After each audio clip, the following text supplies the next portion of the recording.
Well, hi, good day, guys. Wherever you're watching, thank you for watching on Liberty TV Sports YouTube channel, and thank you for being part of our community and being part of the audience that we've got. We love you, we appreciate you, we're very grateful. These are my thoughts about the Mexico versus Nigerian game, the first match of our new coach, Jose Peseiro. First up, I'm going to take it from his interview that he granted a group of Nigerian journalists. As you all know, I was unable to make it to the US, but thanks to Alma and a few other journalists who were there, we were able to get materials that we use on our YouTube channel. Thanks for the massive views that you guys have given us. We don't take it for granted. We appreciate it.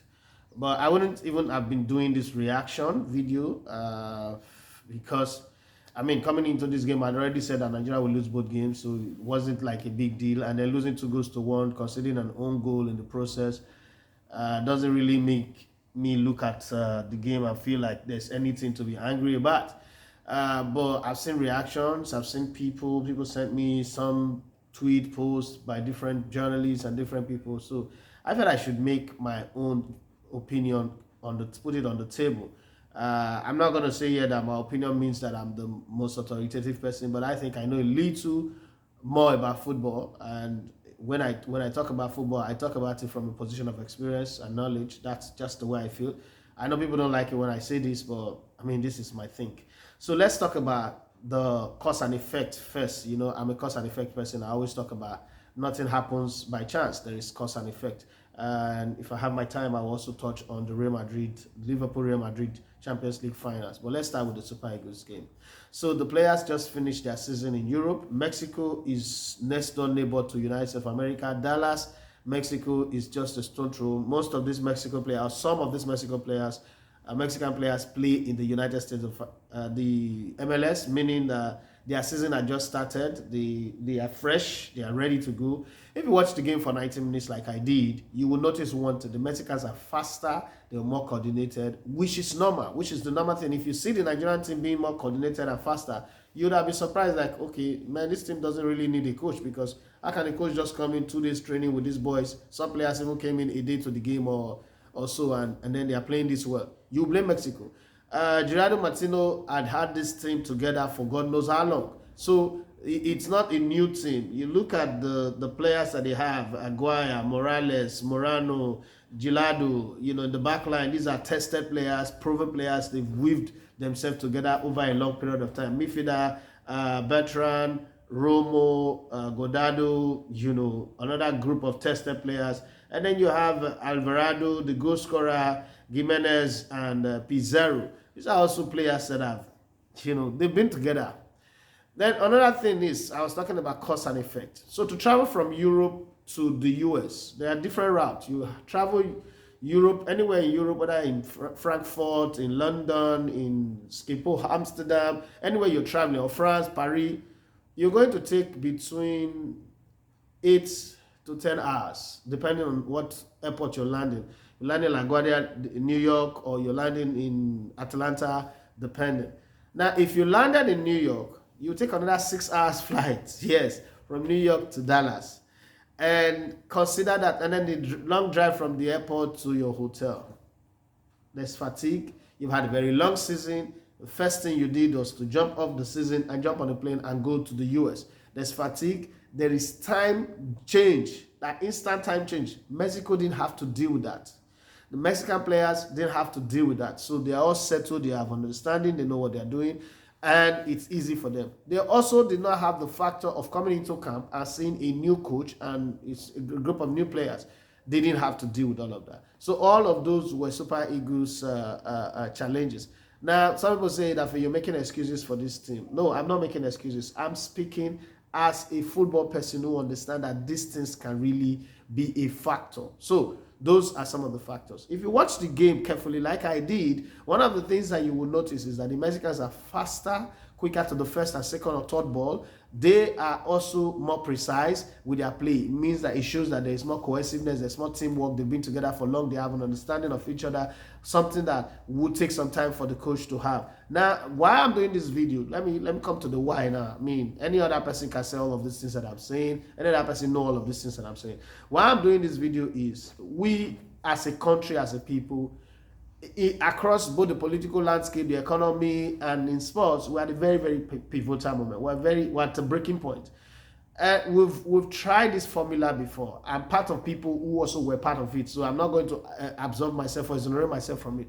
I was part of the system who do that. We think that the only way to give a leader a kick is to start hard by hitting them hard, criticizing them. Maybe that will put them on their toes and put them in shape. I've come to realize that that doesn't work.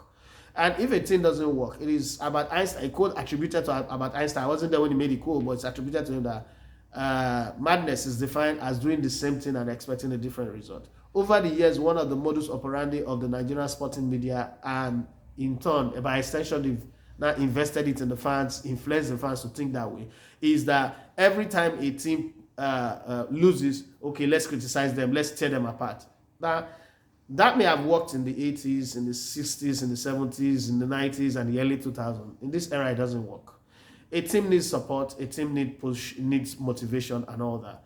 And coming from a country like Nigeria where facilities are not there, things are not well done, organization is not the best, I think that this is where the fans needs to band together. First off, let's make one thing clear.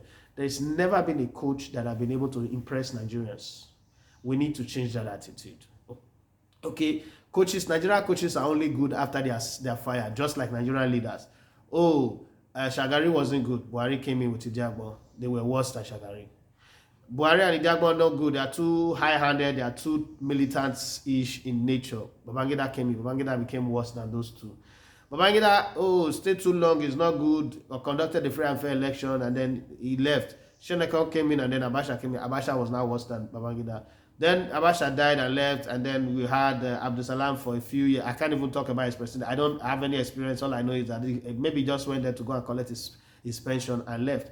Obasanjo came in, corruption index versus everything. It was now worse than Abacha.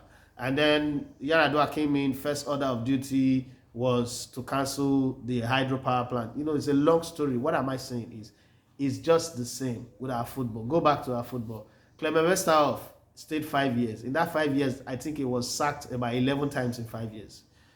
Now, if you think I'm lying, ask yourself, how did a coach of a national team goes from answering to the FA, the NFA at the time, to going directly to the vice president? Do you know what it takes for a foreigner to now have direct access to the vice president of the country, ICOMO? It tells you how we have turned our country into.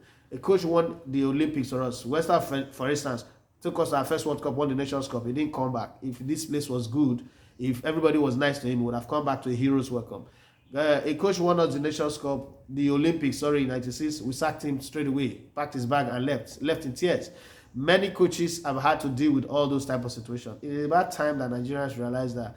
Like I was saying to somebody, looking at the AT&T Stadium in Dallas, and I was like, Nigerians, we don't love sports. We just pretend that we love sports, that we're a sports crazy country. Now lie, we don't love sports. We don't love sports. We just do eye service to sports. That's just it. Like I was saying the other day, that a governor that would send soldier, open an entire army barracks on free protesters at Lekki Tollgate is the one welcoming Arsenal Fan TV, Robbie Lyle and his team to State House. That's how much eye service we pay to sports.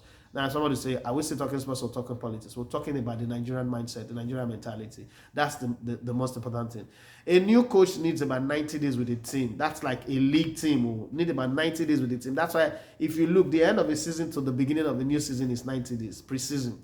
And people will say, what about teams like Tottenham Hotspur that Antonio Conte came and just changed the team around? Those things happen. You know why? Because the team already have structure. Everything's already in place. It's different. But with the Super Eagles, you need time to even understand your players, to know them, to get them in rhythm, and then to get them to understand your philosophy and ideas. That's going to take time. Nigeria plays Ecuador next. Whatever happens, I don't care. But let's highlight some of the bright spots that came out of that game. But Simon made a very good cross that led to the goal. One thing I observed immediately when Mexico considered that goal was, if Kota was a Nigerian goalkeeper that considered that goal from the header that Dest had nodded against the ground and he fumbled it into the net, I think his career would have been over. But good. Mexicans don't see things like that. They have a better understanding of football than we do.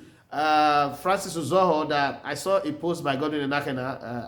I don't like mentioning him, but I mean that's part of the reason why I'm doing this video, because they threw it to me and somebody said he's entitled to his opinion, where he was lamenting that a goalkeeper that get crashed into the national team is given a chance ahead of own base player is a crime.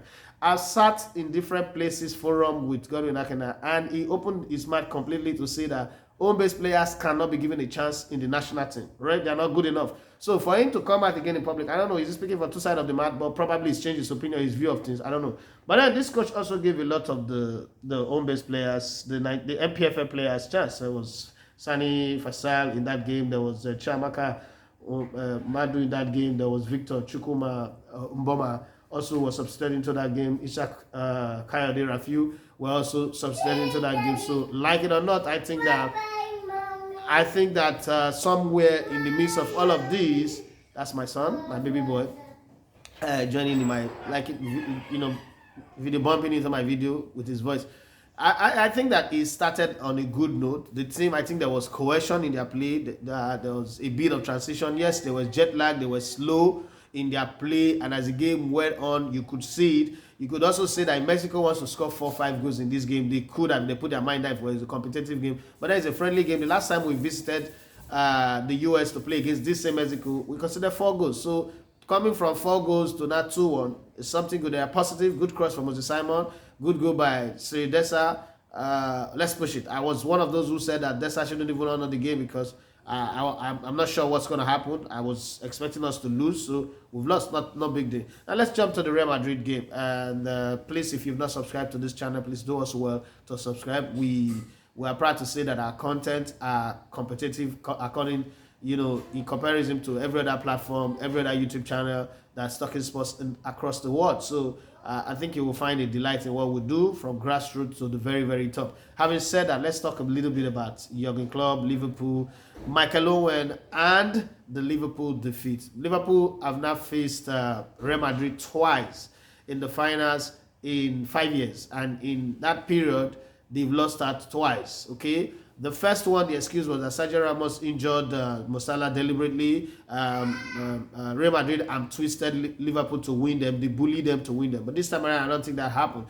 One of the things that people don't give Real Madrid credit for, and what pissed me off, I thought that Liverpool actually played well. But you see, in football, when you play and you don't score goals, it's beating around the bush. It's like movement without motion, moving around in a circles. And if you look at Liverpool carefully, Liverpool have not played in 3 cup finals this season, and in all of those 3 cup finals, they didn't score a single goal. They didn't score in 90 minutes. So you have to consider that also Carabao Cup finals, they waited for penalties to win that game.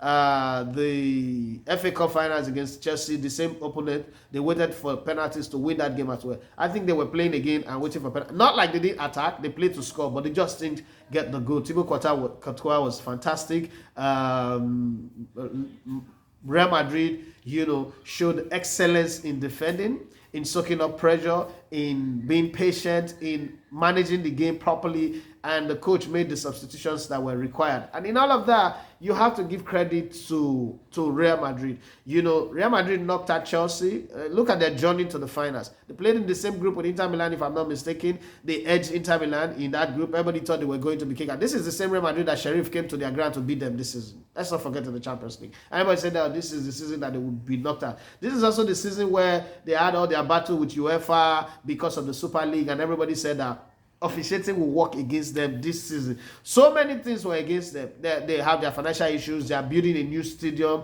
transitioning into a new stadium. All of those things couldn't sign the players that they need. Mbappe just jilted them after, romancing them, giving them hope and making it feel like they were already in bed. But last minute, Mbappe jilted them. All of this didn't even affect them. Guess who is the man of the show for this season? It's Karim Benzema. Karim Benzema, that have lived in the shadows of Cristiano Ronaldo for years, showed up to score 14 goals in this competition. His goal was disallowed. I don't think that was an offside, but hey, it's not big deal right now. They are champions for 14 times. Real Madrid have actually won more Champions League trophy, which is a very difficult trophy to win. Go and ask people like Pep Guardiola and the rest of them. They'll tell you Arsene Wenger.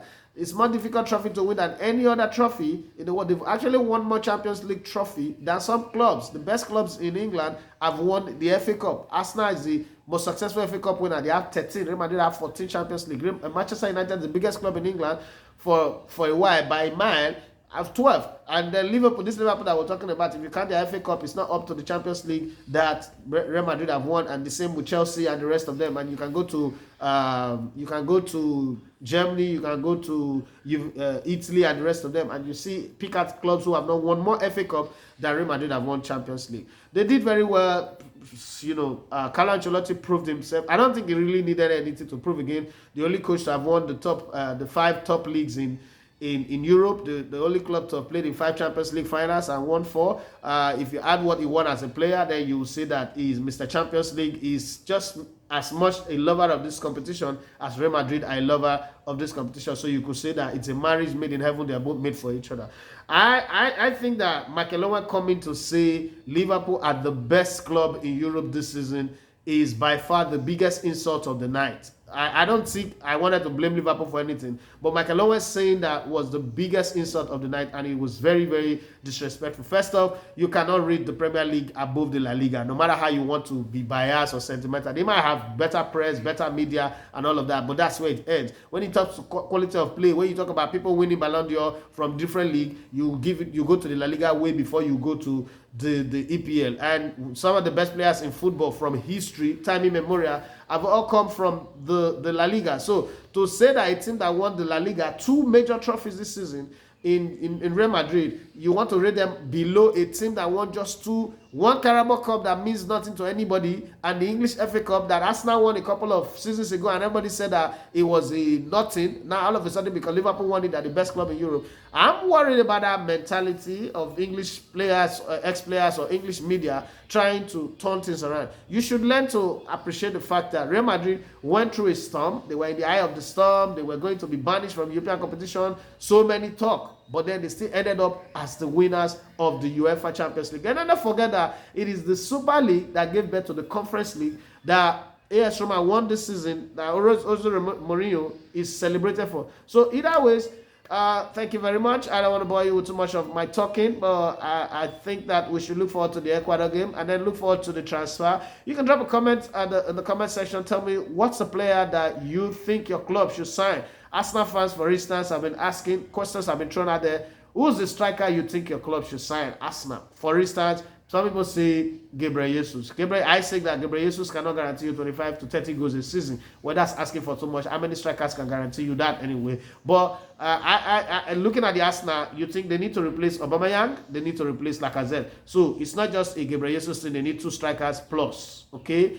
Who are those strikers that they need? What do Manchester United and Ten Hag need to do to get it going? What will Conte need to do with 150 million to get his team going? What does Chelsea need to do with 200 million in the kitty for Thomas Tuchel to make progress? What about Manchester City? Would Haaland make them a team that might possibly win the quadruple? What about your club? What do they need to improve in their team? All of these questions are there. Bayern Munich, what would they need to do to refresh next season? They won the German Bundesliga this season, but you could say to yourself, this is one of the seasons that they don't even deserve to win it, but just that RB Leipzig and Borussia Dortmund were even worse off. And then Juventus, can they bounce back? Okay, what would Ajax do without Erik ten Hag? Let's see all that in the comment section. Tell me what you think about it, and if you think we should react to any other sporting events question, send us in the comment section, and then we will do a video for you. But before that, don't forget to subscribe to our YouTube channel. It is at Elegbota TV Sports, and also our entertainment channel. And that one is the new one that's growing. The girls are there doing their thing. It's Elegbota TV Entertainment. Thank you very much. My name is Idafe Matthew. You love to come with Elegbota One Sports. It's been a nice time talking to you via this medium. God bless you.